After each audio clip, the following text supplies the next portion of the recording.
फिर से आपका स्वागत है। आज चूंकि त्योहारी सीजन चल रहा है, दीपावली सामने है और ये कई डिपार्टमेंट्स के लिए बहुत कमाई का जरिया होता है। ऐसा ही मुख्य चिकित्सा और स्वास्थ्य विभाग जहां जितने भी खाने पीने के सामान बनते हैं वहां पर इनकी विशेष नजर रहती है।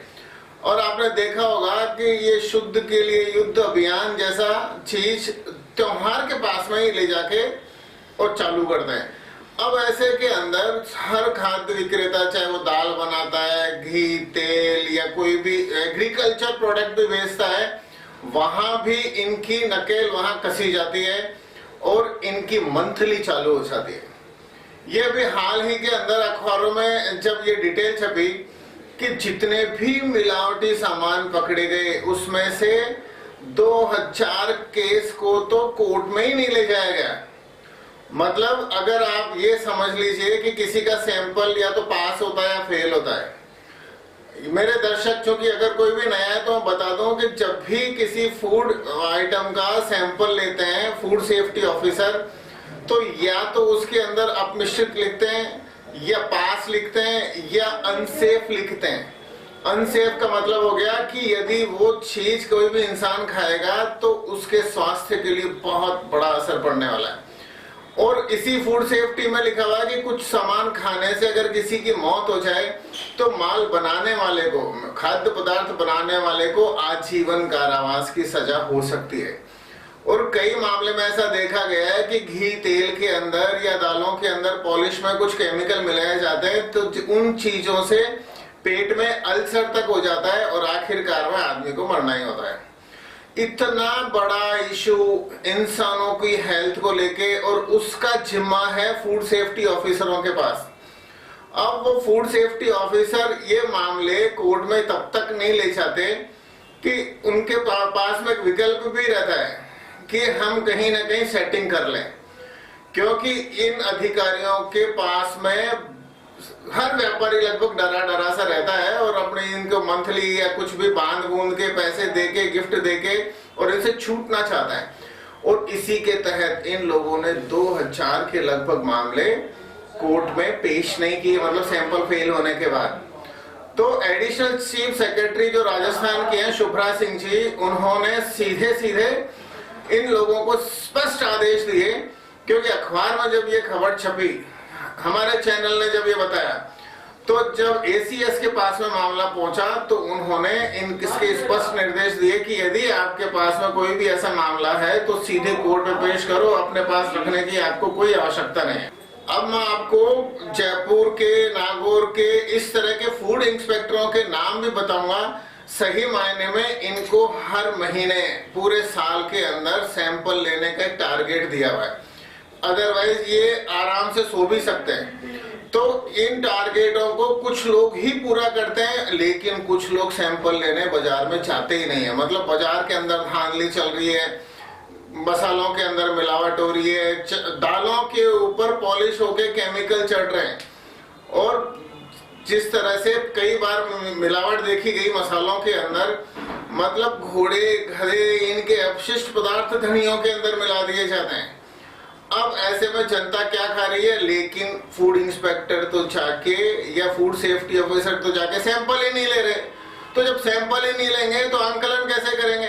जो फूड सेफ्टी ऑफिसर है उसका टारगेट है कि वो 140 सैंपल उठाए, लेकिन नागौर के गणपत जाट है, उन्होंने केवल 63 ही सैंपल उठाए। जयपुर सेकंड के नरेंद्र राठौड़ हैं, उन्होंने केवल 65 सैंपल उठाए, 140 नहीं उठाए।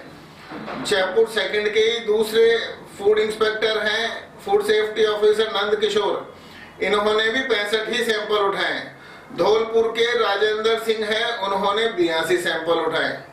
अब इसी के अंदर एक सर्विलांस के तहत भी जब नमूने लेने की बात आती है, उसमें अलवर का हेमंत यादव भी पीछे है, केवल 210 की जगह 7 सैंपल उठाए हैं भाई ने। और जयपुर सेकंड के नरेंद्र राठौड़ 210 की जगह केवल 7 सैंपल उठाए। सिरोही के एफएसओ ने दिलीप यादव, इसने केवल 20 सैंपल उठाए।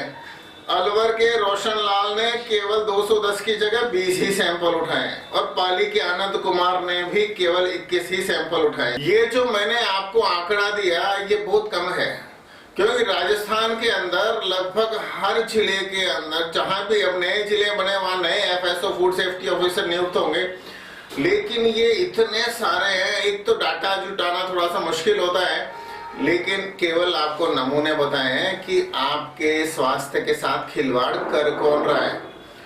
क्योंकि जहां भी गैप दिखता है, अगर ट्रैफिक में भी गैप दिखता है तो लोग लाल बत्ती में भी निकल जाते हैं।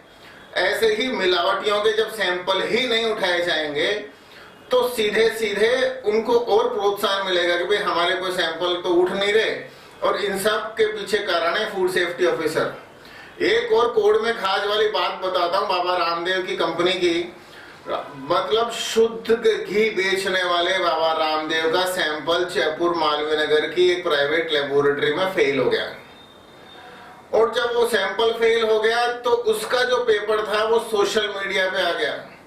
अब सोशल मीडिया पे आते ही रामदेव ने अपने क्वालिटी सुधारने की तरफ दिमाग नहीं लगाया, उस लेबोरेटरी के ऊपर केस कर दिया कि भाई आपकी वजह से हमारी मानहानि हुई। ये नहीं कि सारा कुछ सैंपल को दोबारा चेक कराते या और 5 चीज होती। उसका परिणाम ये हुआ कि अब लेबोरेटरियों ने सैंपल फेल होने के दौरान ब्रांड लिखना बंद कर दिया। उस लेबोरेटरी से जाके मैं भी मिल के आया तो उन्होंने बोला साहब आप सैंपल कुछ भी दे जाओ, हम परिणाम बता देंगे लेकिन ब्रांड नेम नहीं लिखेंगे रिपोर्ट के ऊपर। अब जब रिपोर्ट के ऊपर ब्रांड नेम नहीं लिखेंगे तो मीडिया कैसे बताएगा कि कौन सा प्रोडक्ट अच्छा है, कौन सा बुरा है, कौन सा सेफ है, कौन सा अनसेफ है। आप यदि फोर्स न्यूज पे नए आए हैं और आपके आसपास कहीं भी आपको मिलावट दिखती है किसी भी खाद्य पदार्थ में, उसमें चाहे सामान बनाने वाला हो या सामान बेचने वाला, यदि आपको कुछ भी खाने पीने के बाद में शरीर के अंदर कुछ बदलाव दिख रहे हैं, जी मिचला रहा है, उल्टी आ रही है, या धीरे धीरे आपका डाइजेशन सिस्टम खराब होने जा रहा है, ऐसे में आप इसके कमेंट में जरूर लिखना। हम संबंधित एफएसओ फूड सेफ्टी ऑफिसर के पास में वो दुकान, वो प्रोडक्ट, उस सब की डिटेल भेज देंगे और निश्चित रूप से आपको आय होगी। और अगर इसी मामले को आप कंज्यूमर कोर्ट के अंदर ले जाते हैं तो आपको पैसा भी मिल सकता है, मुआवजा भी मिल सकता है, लेकिन स्पष्ट रूप से पर्ची पे लिखवाना होगा कि ये बीमारी आपका ये चीज खाने से हुई। वीडियो को जरूर फॉरवर्ड करें, कमेंट करें। जय हिंद, वंदे मातरम।